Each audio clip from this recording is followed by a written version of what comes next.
19. Ay, naku. Ayan, ito yung terminal. Hindi pa naman lubog, pero ayan yung ilog. Oh, lakas na ragasa. Lakas ng ragasa ng ilog. Ay, naku. Nasa, ano mo siya? Hindi makita.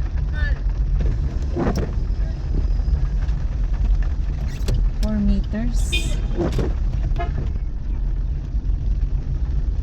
3 meters. Yung kanilang sukat. Ayan. As.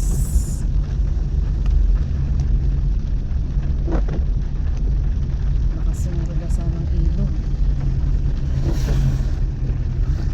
So, magbayan tayo kasi kailangan natin mamalengke. Baka mas lalong lumakas pa yung ulan at may parating na daw si Neneng. Mahirap mawala ng pagkain kasi hindi ka makalabas. Necessities.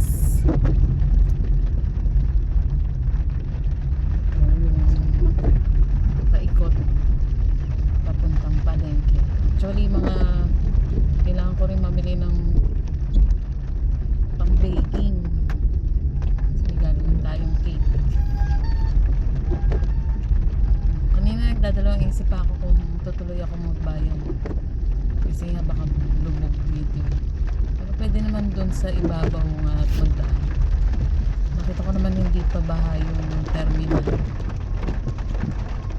Pero medyo malapit na. Sana hindi naman lumubog.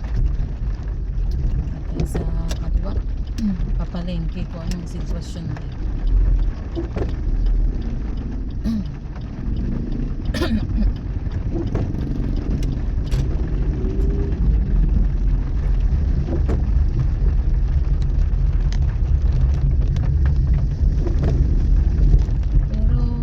Yung mga nasa kalsada ngayon kasi wala rin namang pasok. Walang pasok ang school, government offices. Ayan, dito na tayo sa may STI. Ayan, maganda-ganda na yung daan dito. Nakita rin natin yung ginagawang palengke na wala, hindi pa rin makita ang progress kasi nakakulong yung kanilang bakod, nakabakod yung palengke. Ayan, ayan, meron ng bakal. Ayan, ng improvement. Parang may 1 taon na ata ito, not sure.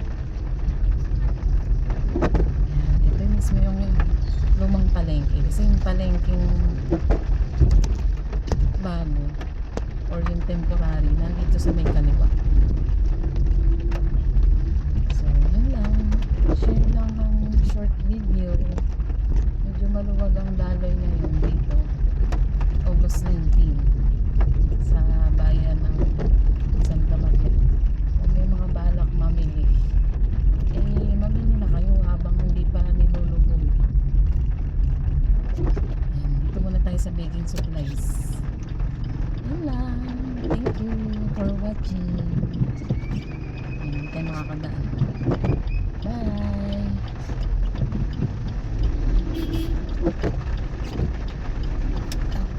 Wait lang bagas. Mali. Dito may parking. Dito may parking.